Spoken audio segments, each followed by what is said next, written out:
Assalamualaikum warahmatullahi wabarakatuh.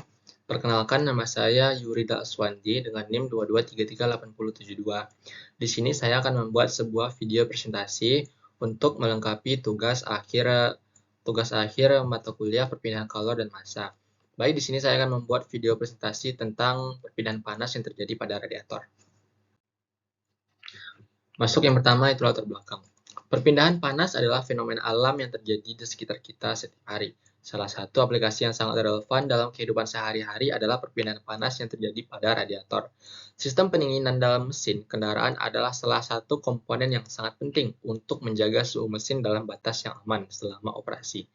Mesin kendaraan modern menghasilkan panas yang cukup tinggi selama proses pembakaran bahan bakar, dan jika tidak dikontrol dengan baik, dapat menyebabkan kerusakan serius pada komponen mesin. Kita masuk yang kedua, yaitu ada komponen-komponen utama radiator. Yang pertama itu ada radiator. Ya, dalam komponen besi ini ada lagi beberapa komponen kecil di dalamnya, seperti upper tank, lower tank, radiator core, dan sirip radiator. Semua komponen kecil ini memiliki fungsinya masing-masing. Radiator bekerja dengan cara memanfaatkan aliran udara yang melewati bagian siripnya. Coolant dengan suhu yang tinggi kemudian dialirkan ke radiator, di mana panasnya akan berpindah. Panas yang berpindah ini juga disalurkan ke seluruh radiator, sebab kedua bahan ini bersifat konduktor. Terakhir, panas pada konduktor ini langsung disalurkan ke udara apabila melewati sirip. Yang kedua, ada kipas pendingin.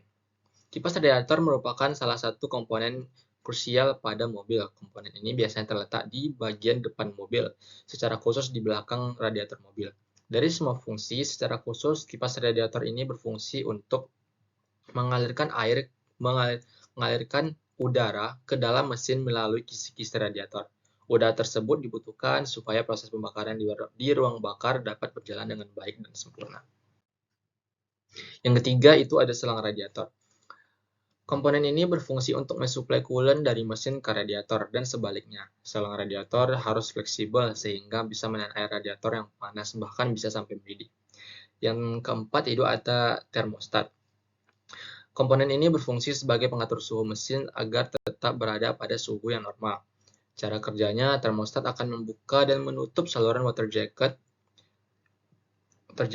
melalui selang radiator.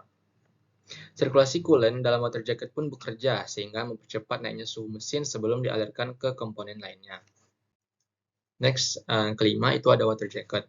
Water jacket berfungsi sebagai penyerap panas mesin. Water jacket ini merupakan istilah yang digunakan untuk menyalurkan air di sekeliling mesin. Saluran ini diisi penuh dengan coolant dan berbentuk seperti pelindung terhadap blok silinder sehingga dinamakan demikian. Yang keenam itu ada water pump. Fungsinya hanya satu, yaitu mengalirkan coolant ke saluran pendingin. Pompa air ini umumnya terletak di dalam water jacket. Saat termostat menutup, pompa ini akan mengalirkan air ke dalam water jacket sehingga panas mesin pun turun. Selanjutnya, metode-metode perpindahan panas yang terjadi pada radiator. Pada radiator, proses perpindahan panasnya itu ada 3 macam. Yang pertama itu ada konduksi, konveksi, dan radiasi. Yang pertama itu ada konduksi. Konduksi ini terjadi ketika panas dari cairan pendingin atau coolant di dalam pipa radiator dihantarkan melalui pendingin pipa menuju sirip-sirip radiator. Yang kedua ada konveksi. Konveksi adalah mode perpindahan panas yang melibatkan pergerakan fluida untuk mentransfer panas.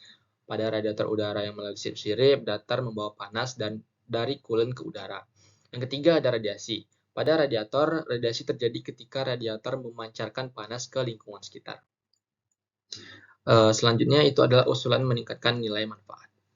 Yang pertama itu ada pemanfaatan energi. Pertimbangkan untuk mengintegrasikan teknologi yang lebih efisien energi pada radiator seperti kipas radiator yang dapat diatur secara otomatis berdasarkan suhu. Yang kedua itu ada pemanfaatan panas yang tersisa. Memanfaatkan panas yang tersisa dari sistem pendingin untuk tujuan lain seperti pemanasan dalam kabin pada musim dingin. Mungkin ini akan dibutuhkan untuk daerah-daerah yang dingin ya, seperti di bagian-bagian Eropa ataupun daerah salju lain-lainnya itu. Yang ketiga itu ada integrasi teknologi pintar. Pertimbangan untuk mengintegrasi teknologi pintar seperti pemanfaatan suhu jarak jauh melalui aplikasi seluler. Mungkin ini berbasis sensor ya. Nah, ini dapat memberikan informasi relevan kepada pemilik kendaraan tentang kondisi sistem pendingin mereka. Jadi teknologi berbasis sensor yang bisa diatur dari yang bisa dikontrol dari jauh gitu, dari telepon seluler ataupun sejenisnya. Kesimpulan, perpindahan panas pada radiator adalah aspek kritis dalam menjaga kesehatan dan kinerja mesin kendaraan.